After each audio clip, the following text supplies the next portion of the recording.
Ikalawang Hari, Kabanata 9.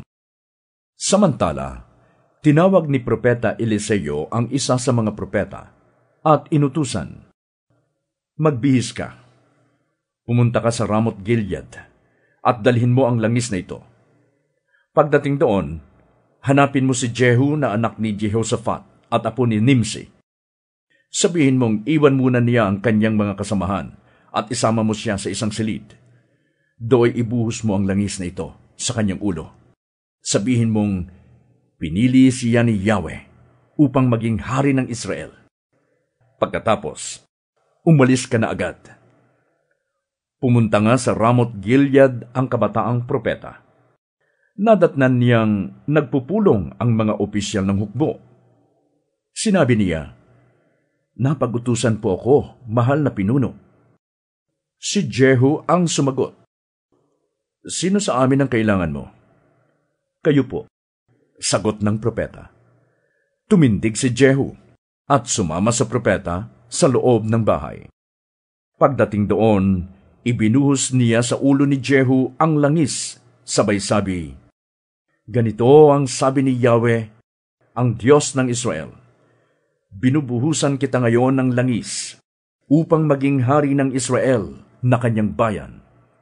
Papatayin mo ang iyong hari na anak ni Ahab upang maipaghiganti ko kay Jezebel ang aking mga propeta at ang lahat ng lingkod ni Yahweh na kanyang pinatay.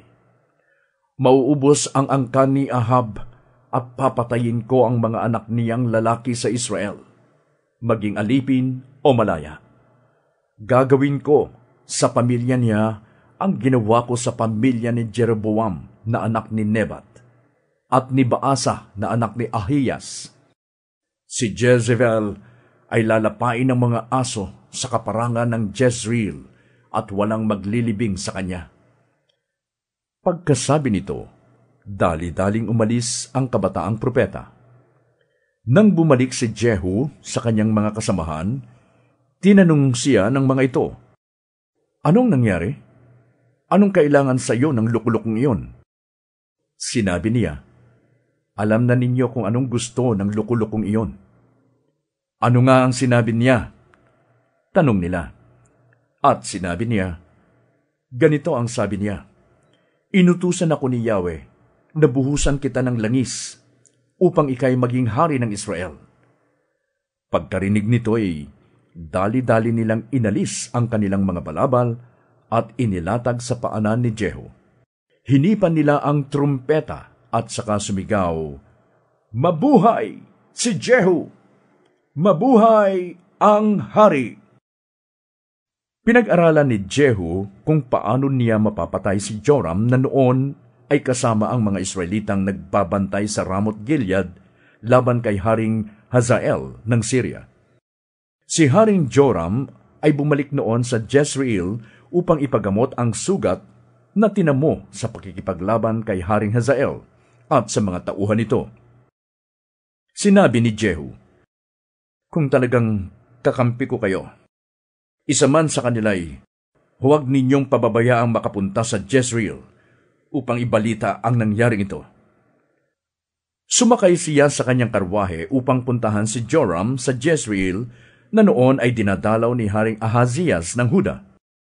Mula sa tore ng Jezreel, natanaw ng bantay ang pangkat ni Jehu. Sinabi niya, "May isang pangkat na dumarating." Sumagot si Joram, "Sabihin mong salubungin ng isa nating mga ngabayo at itanong kung mga kaibigan ba sila o mga kaaway." Kaya sinalubong sina Jehu ng isang mga ngabayo at sinabi, "Ipinatatanong po ng hari kung kayo'y kaibigan o kaaway." Sumagot si Jehu, "Kaibigan man o kaaway, wala akong pakialam. Sumunod ka na lang sa akin."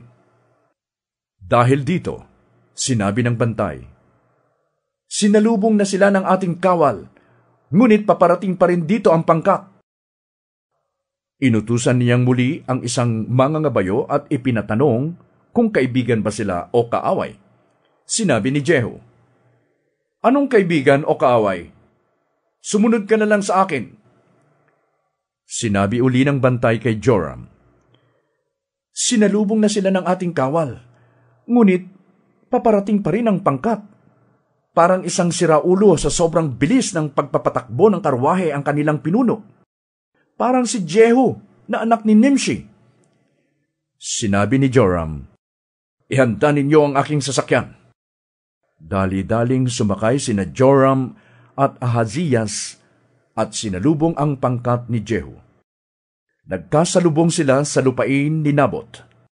Nang makilala siya ni Joram, itinanong nito, "Kapayapaan ba ang sadya mo, Jehu?"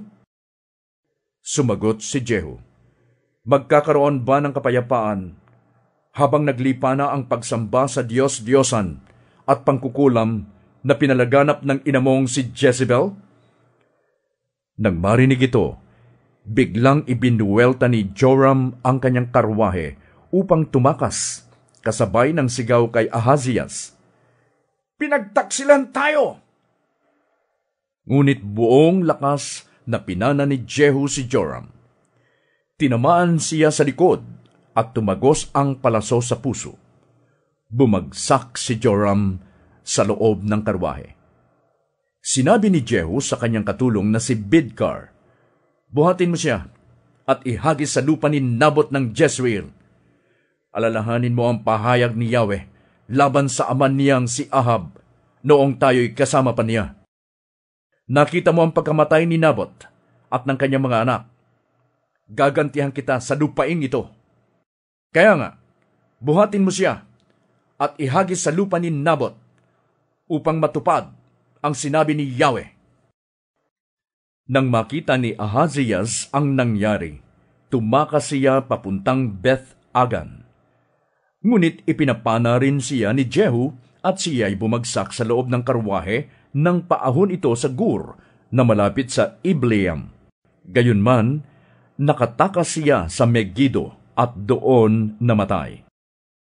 Ang bangkay niya ay kinuha ng kanyang mga tagapaglingkod at isinakay sa karwahe. At siya'y inilibing nila sa Jerusalem sa libingan ng kanyang mga ninuno sa bayan ni David. Si Ahaziyas ay naging hari ng Huda noong 11 taon ng paghahari ni Joram sa Israel. Bumalik si Jehu sa Jezreel at ito'y nabalitaan ni Jezebel. Kinulayan ni Jezebel ang kanyang mga mata, inayos na mabuti ang buhok at dumungaw sa bintana ng palasyo. Nang makita niyang pumapasok si Jehu, itinanong niya, "Kapayapaan ba ang sadya mo, Zimri? Mamamatay ng sariling Panginoon?" Tumingala si Jehu at nagtanong, "Sino sa inyo riyan ang aking kakampi?" Nang dumungaw ang 2 o 3 yunuko, sinabi niya sa mga ito, "Ihulog ninyo ang babaeng yan."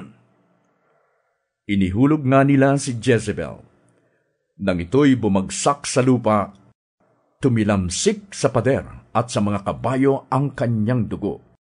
At ang bangkay ay pinasagasaan niya sa karwahe. Pumasok si Jehu sa palasyo upang kumain at uminom. Maya-maya, sinabi niya, "Kunin ninyo ang isinumpang babaeng yon at ilibing ninyo sapagkat anak din naman siya ng hari." Nang puntahan nila ang bangkay upang ilibing, wala na silang nadatnan kundi ang ulo, mga buto ng kamay at paa nito. Nang ibalita nila ito kay Jehu, sinabi nito, "Ito'y katuparan ng sinabi ni Yahweh sa pamamagitan ni Propeta Elias na si Jezebel ay lalapain ng mga aso sa mismong nasasakupan ng Jezreel. Parang duming sasambulat ang kanyang bangkay at walang makakakilala sa kanya."